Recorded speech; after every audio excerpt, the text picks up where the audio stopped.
차단하고 그리고 대남 업무들을 대적 사업으로 바꾸겠다고 했습니다. 마침 오늘이 남북 협력에 힘쓰셨던 고 이희호 여사의 일주기를 맞기도 합니다. 민족화해협력 범국민협의회 대표 상임의장 맡고 계시죠. 더불어민주당 김홍걸 의원 연결해서 또 북한 상황 또 최근에 여러 가지 것들 좀 여쭤보도록 하겠습니다. 안녕하십니까? 예, 안녕하세요. 예, 벌써 일주기 맞습니다. 오늘 추도식 있었다면서요? 예. 추도식 방금 마치고 왔습니다. 예, 어떻게 치러졌는지 좀 분위기부터 좀 전해주시죠.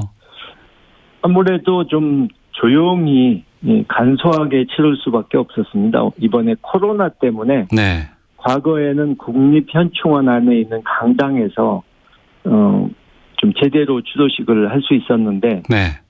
이번에는 좀 이 코로나 때문에 많은 분들을 그 실내 공간에 모실 수가 없어서요. 네. 야외에서 이 소수만 모시고 조용히 간소하게 치렀습니다. 네, 지난 월요일에 민주당 의원들과 함께 묘역 참배하신 것으로 들었습니다. 예. 그곳에서 그 김상희 국회 부의장이 최초의 이제 여성 부의장 된 것을 두고 어머니께서 보셨다면 크게 기뻐하셨을 것 이런 말씀도 하셨다고 하던데요. 예, 그렇습니다. 이 4.15 총선에서 민주당이 압승을 거둔 것 최근의 국회 상황 어머니께서 어떻게 생각하셨을까요? 저희 어머니께서 평생 이제 여성 운동을 하셨고 양성 평등을 위해서 애쓰셨던 분이기 때문에 네. 이제 김상희 의원님께서 최초로 여성 국회 부의장이 되신 걸 보셨다면은 정말 평생 노력한 것이 헛되지 않았다 네. 하는 말씀을 하시지 않을까 싶습니다. 어머니께서 처음 여성 운동 시작하셨을 때는 네. 국회 여성 의원은 딱 한 명밖에 없었거든요. 네. 마침 또 오늘이 60민주항쟁 33주년 되는 날입니다. 김 의원께서도 민주화운동 참여를 하신 것으로 알고 있고 먼저 60민주항쟁 어떻게 맡고 계시는지도 좀 여쭤보겠습니다. 예, 그 33년 전에 이제 저희 아버님께서 87년 6월 그 해 상반기를 계속 이 전두환 정권에 의해서 네. 이 연금 상태로 바깥에 못 나가시는 상태로 계셨거든요. 예. 네, 그런 상황에서도 이제 정치인들과 민주화 운동 하시는 분들을 뒤에서 격려해 주시고 네. 또 이 지도를 해 주셔가지고 이 60 항쟁이 나올 수 있도록 뒤에서 많은 이 후원을 하셨죠. 네. 상당히 뜻깊은 날입니다만 또 북한 상황 좀 여쭤봐야 될 것 같습니다. 예. 북한이 어제부터 우리와의 연락 채널 차단하고 있습니다. 남북 관계 완전히 단절하겠다 이런 의미로까지도 좀 우려가 되는데 이 배경 어떻게 보고 계십니까? 저는 뭐 단절을 생각하고 있다고는 보지 않고요. 예. 한미 양국이 지금 뭐 미국은 잘 아시다시피 코로나 외에도 이 인종 문제 예. 그리고 또 요즘 대선도 있고 네. 굉장히 어수선하지 않습니까? 예. 그리고 뭐 우리도 지금 코로나 위기 대응 때문에 정신이 없고 이러다 보니까는 한동안 이 북측에 대해서 제대로 신경을 쓰질 못했죠. 네. 북측은 이 자신들이 좀 외면당한다 하는 생각을 했을 수도 있고요. 네. 또 요즘 뭐 북쪽이 경제 상황도 많이 안 좋아졌고 코로나 환자도 뭐 우리처럼 많지는 않지만 발생을 했다는 얘기가 있고 하니까 예. 내부가 좀 뭐랄까 좀 혼란스럽고 불안한 분위기가 있기 때문에 내부 결속을 다지는 차원도 네. 상당히 있다고 봅니다. 외부에서 좀 외면당하고 내부의 결속을 좀 단결하게 하기 위한 방안.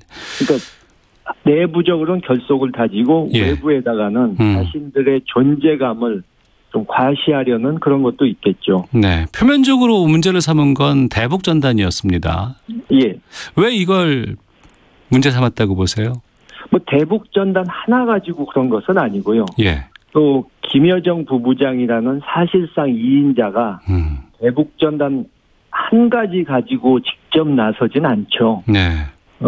그동안에 좀 전에 말씀드린 대로 여러 가지 내부 사정도 있고, 이 하노이 회담 결렬 이후에 네. 북한이 굉장히 이 미국 측과 우리에 대해서 불만을 많이 가지고 있는데, 네. 그런 여러 가지 불만이 쌓인 것이 이제 대북전단을 최근에 생긴 대북전단 문제 때문에 네. 폭발했다고 볼 수가 있는 거죠. 예, 여러 가지 불만이 있을 거라고 말씀하셨는데 구체적으로 어떤 불만들이 포함되어 있을까요? 그러니까 하노이 때 굉장히 기대를 많이 가졌거든요. 예. 절대 빈손으로 오게 되지는 않을 것이다.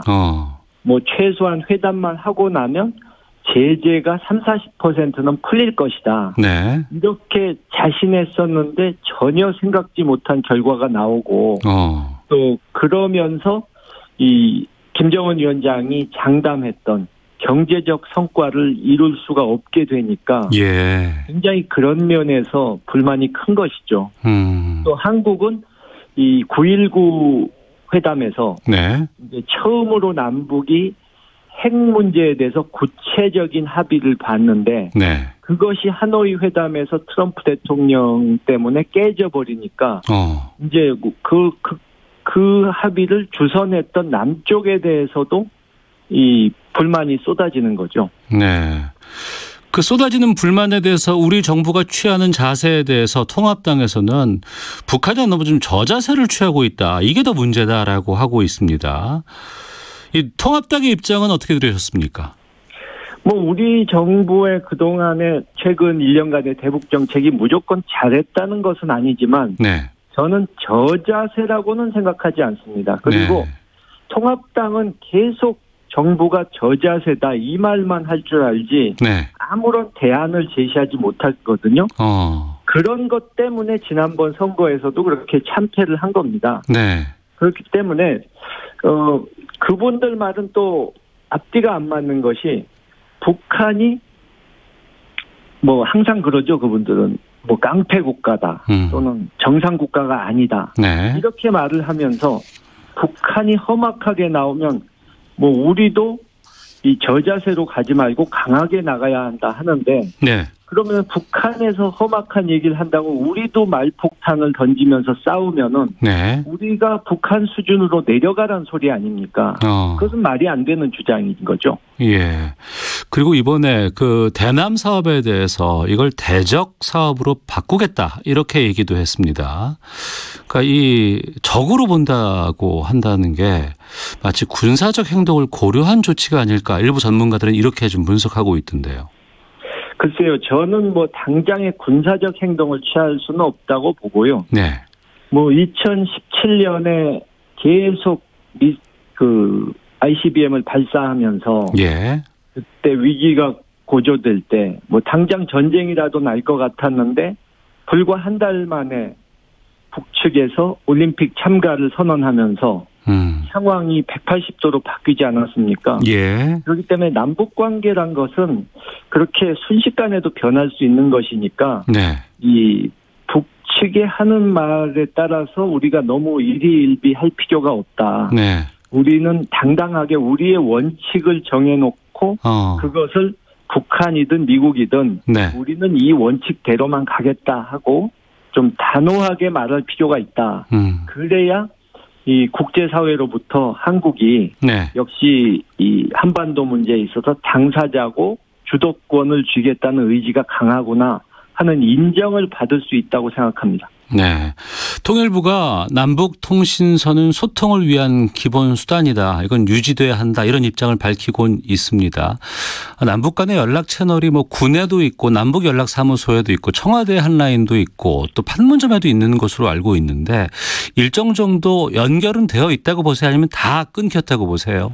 글쎄요, 100% 다 끊긴 건 아닌 걸로 저는 보는데. 예. 사실 중요한 것은 연결이 돼 있더라도 저쪽에서 안 받아버리면, 외면해버리면 의미가 없는 거긴 하죠. 네. 근데, 저는 최소한 북한이 다 끊더라도, 네. 동해안, 서해안의 그 군 통신선, 예. 그거는 남겨두는 것이, 우발적인 군사 충돌을 막기 위해서 꼭 필요하기 때문에, 네. 양쪽에 꼭 필요한 것이니까 그건 남겨둬라 하는 얘기를 하고 싶습니다. 네. 그리고 그 표면적인 이유로 북한이 밝힌 대북 전단에 대해서 좀 여쭤보도록 하겠습니다. 뭐 삐라 같은 거는 예전에 뭐 주로 많이 받아본 것도 있는 것 같고요. 근데 최근에 대북 전단 삐라라는 게 어떤 내용들을 담은 전단이기 때문에 이렇게 북한이 강력히 대응할까 궁금하기도 하거든요. 어떻습니까? 가장 최근에 보낸 것은 좀 그 김정은 위원장 본인을 아주 호되게 비난하고 욕하는 그런 내용이 있어서 저쪽에서 좀 민감하게 반응한다는 얘기를 들었어요. 네. 근데 뭐 원래 대북 전단이란 게 우리가 이제 대북 심리전 차원에서 처음에는 뭐 군에서 직접 하다가 이명박 정권 때에서는 정보기관에서 이 탈북민 단체를 이렇게 지원해주면서 그걸 하도록 시켰거든요. 네.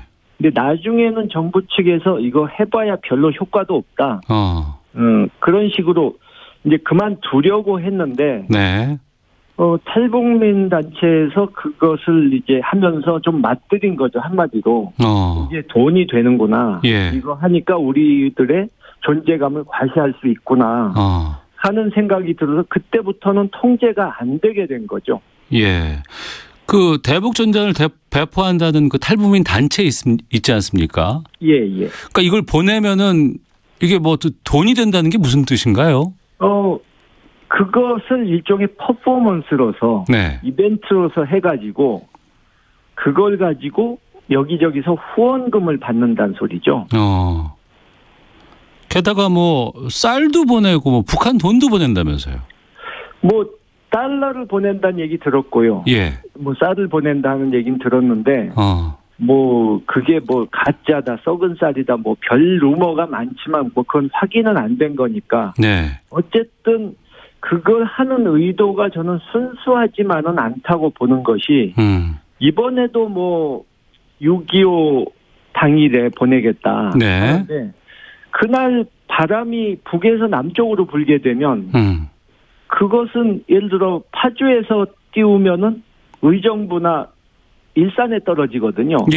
바람이 반대로 불면. 근데 날짜를 딱 정해놓고 한다는 것은 그게 정치적인 퍼포먼스지 정말 북에다 보내고 싶어서 하는 것인가 하는 의심을 안 할 수가 없는 거죠.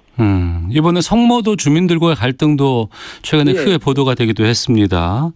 지금 그 화면을 보면서 제가 좀 한심하다고 생각한 것이 이제 주민들한테 막 욕설을 해대고 험악한 분위기를 막 만들어냈는데 그런 사람을 바로 또 국회에다가 데려다가 미래통합당 국회의원 두 분이 같이 기자회견을 하면서 그런 사람에게 힘을 실어준다는 것은 그분들이 지난번 총선에 패하고 나서 뭐 합리적인 보수가 되겠다.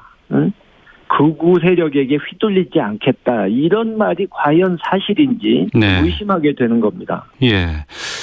지금 같은 경우에는 그 주민들이 막는다거나 아니면 경찰력을 동원한 행정조치를 통해서 지금 막고 있습니다. 김 의원께서는 지금 1호 법안으로 대북전단 살포를 제한하는 법안을 발의를 하셨는데요. 어떤 내용입니까 이게? 지금 현행법으로도 어느 정도는 막을 수가 있습니다. 그는 판결에도 나와 있는 얘기고요. 경찰관 직무집행법이나 민법상 국가가 대북전단 살포를 제지할 수 있다.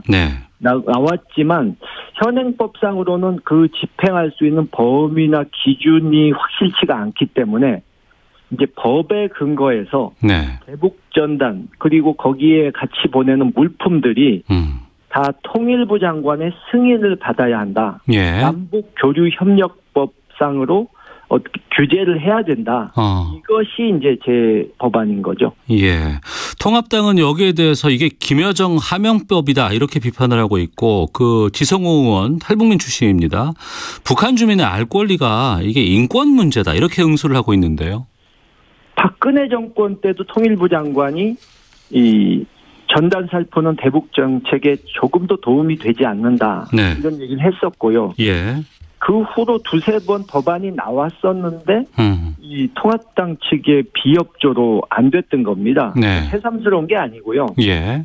또 알 권리나 뭐 이런 걸 얘기하시는데 통합당 측에서는 과거에도 계속해서 이 알 권리, 뭐 정치적인 권리 이것만 말씀을 하시는데 네. 근데 그러면서도 북에다가 식량 약품 지원하려고 그러면 네. 퍼주기 한다고 비난하거든요. 네.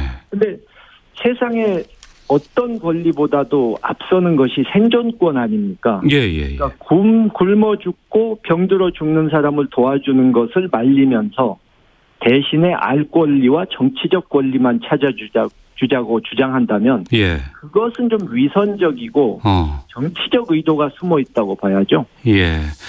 김홍곤 의원 개인께서 1호 법안 이제 추진하신다고는 하셨지만 민주당 차원에서 보면은 지금 대북전단 금지법 포함해서 뭐 판문점 선언 비준까지도 지금 계획하고 있다는 얘기가 들립니다. 어떻습니까? 예. 1990년대 초반에 이제 남북 기본 합의서부터 시작해서 네. 여러 가지 남북 정상의 합의가 있었는데 한 번도 국회에서 제대로 그것을 비준동의한 적이 없거든요. 예. 이번에는 확실하게 이 국회에서도 그런 절차를 거쳐가지고 네. 우리의 의지를 북한을 포함한 국제사회에 보여주는 게 좋겠다 하는 것이 저희 생각입니다. 이게 당론으로 결정이 되나요, 그러면? 지난 20대 국회에서도 뭐 다 찬성했던 것이니까 예. 뭐 별 이견이 없을 것으로 저는 생각합니다. 알겠습니다. 오늘 말씀 여기까지 듣도록 하겠습니다. 고맙습니다. 네, 감사합니다. 네, 더불어민주당의 김홍걸 의원과 함께했습니다. 이어서 교통 상황 살펴보겠습니다. 교통정보센터 김은아 리포터입니다. 네, 오늘 낮 2시부터 서울 시내